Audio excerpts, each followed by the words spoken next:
This is where I usually say it's brew day, but it's not brew day, it's DIY day. And what I'm going to make is a keg washer from plans that I found online at brewlosophy.com. If you're looking for it, it's the article called Brew Blaster Keg and Carboy Washer Do It Yourself. The parts include a plastic bucket and a lid. You've probably got one laying around. This is a crusty, dusty old lid because I plan on cutting a big ass hole in the top of it, so I don't want to use a really good one. You'll also need a submersible pump. This will be the most expensive part of your build. So if you've got one lying around or can get your hands on one, it will save you some money. You'll need 2 feet of 3/4 inch PVC pipe and various fittings.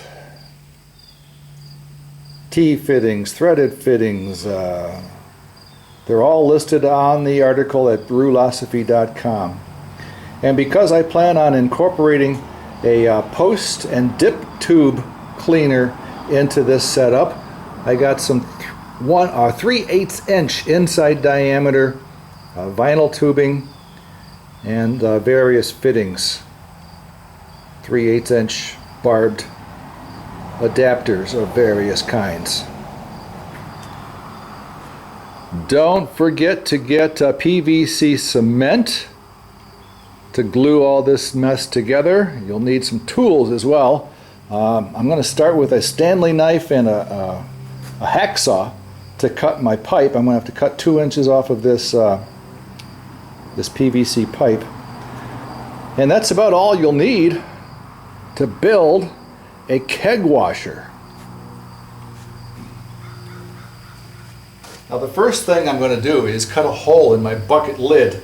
The hole has to be smaller than the outside diameter of the keg so that the keg will sit on top of the bucket lid without help.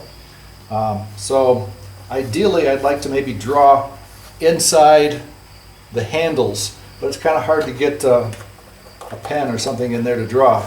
So fortunately I've got a lid to a pitcher that I have in the garage, and it is just about the right diameter, maybe a little small, but I've drawn a circle here and I'm going to cut this hole.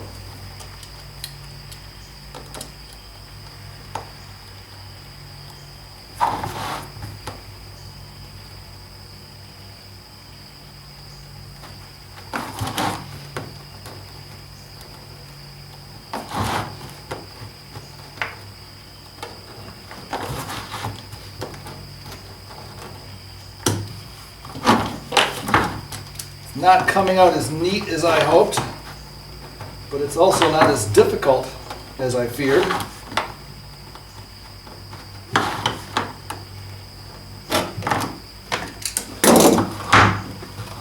There we go.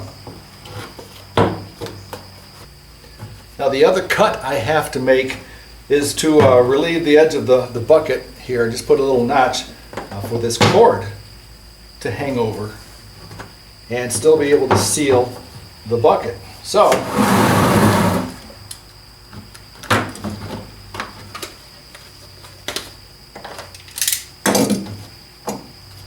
you see with the relief cut here, it lets the cord hang out without interfering with the fit.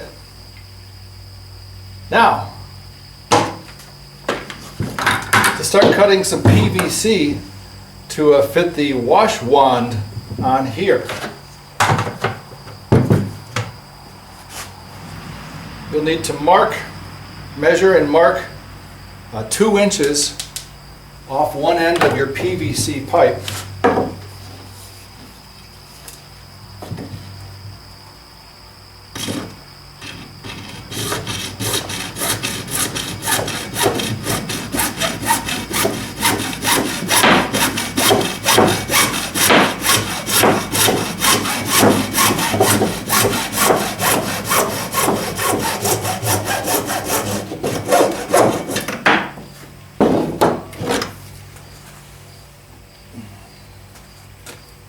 Then I'll clean the ends up. We'll get some sandpaper and move on to the next step. You'll want an 1/8 inch drill bit, and you don't have to do this in a drill press. I just happen to have this here and it's handy. And one of your PVC parts is an end cap, and I'm going to drill several holes into the end cap.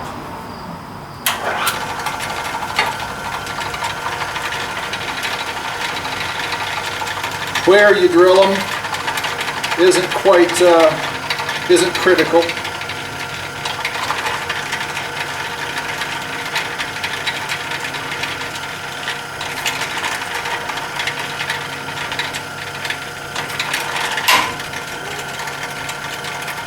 I'll put some on the side.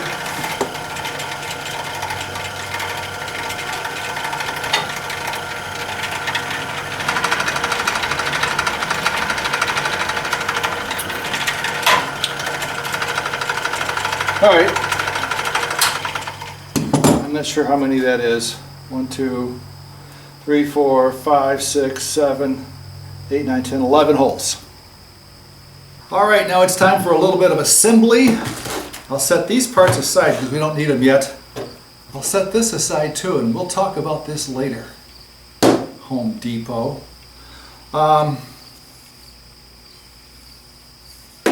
Got some gloves on because I'm using this pipe cement, starting off with some primer.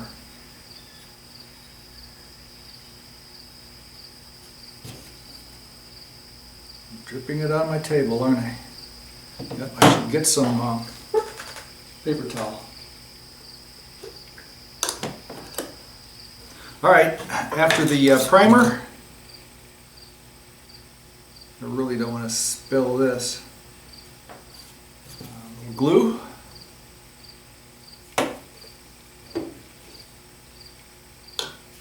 Put it on pretty quickly. Give it a twist. And that should set well. I may have to drill out some of these lower holes. I thought about that after I drilled 2 or 3 of them. And the other side holes I started drilling higher up on the top ridge. All right, set that aside. The next part is this, and this connects 2 pieces, just like that.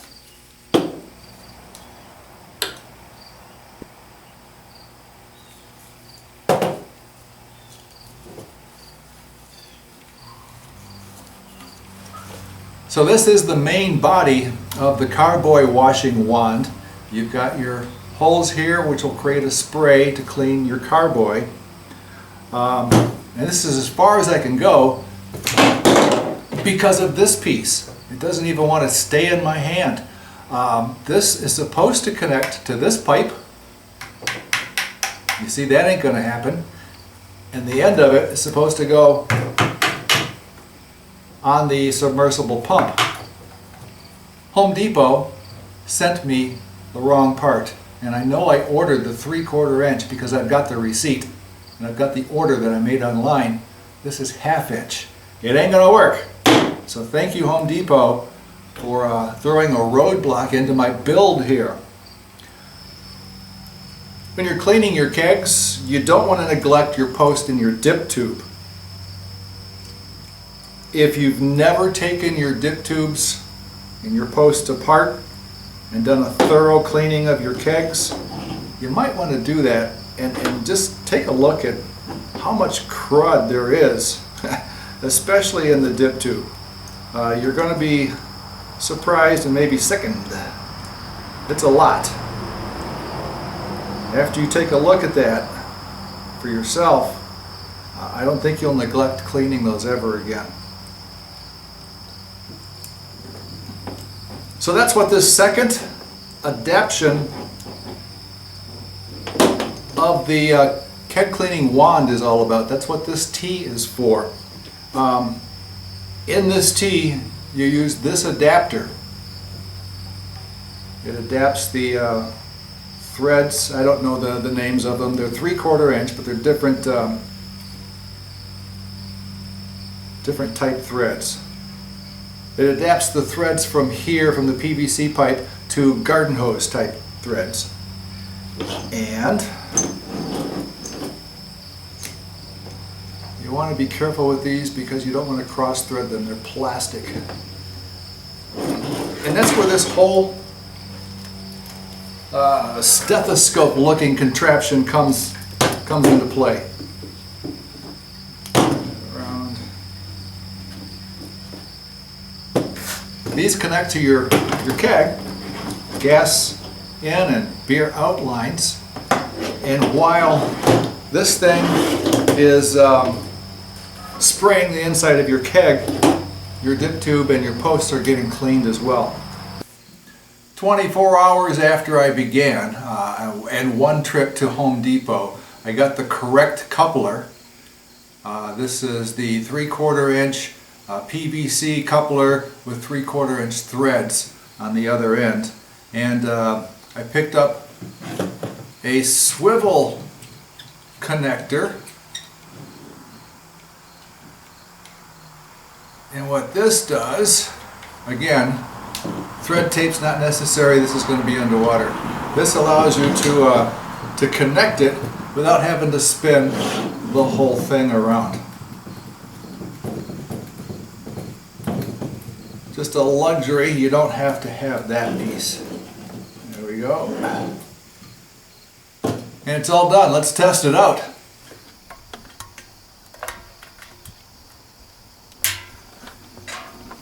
Alright, getting close. Getting close. There we go. And plug in the pump.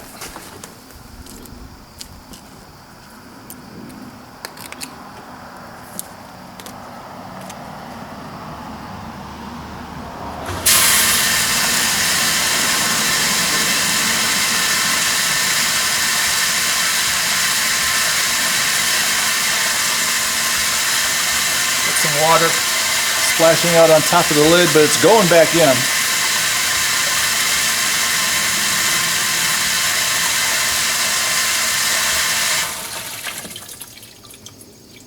Seems to work pretty good.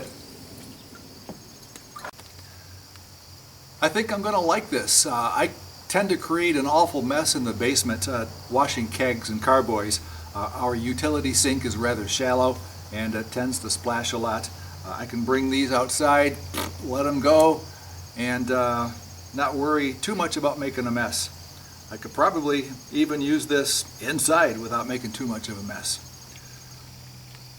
A couple of mistakes that I made that you might want to avoid. Number one was when I cut the lid, I discovered that I cut a lid that doesn't fit any of the kegs that I own. This lid is slightly oversized. I thought it was a Homer lid because of the color. It doesn't fit any of my Homer buckets. It doesn't fit any bucket that I own. I have no idea where it came from, but it's just slightly oversized and it won't snap. I'm not going to recut another lid just so that it snaps on. All it's got to do is support the keg, which it does, and that's not worth cutting up another lid to fix.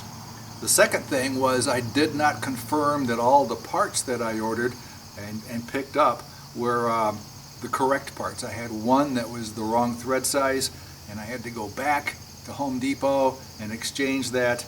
But except for that, this was a really easy DIY build, and it took in total 20 minutes or less. I label this a success. I'm probably going to regret this, but I want to see what happens without the keg on. Whoa!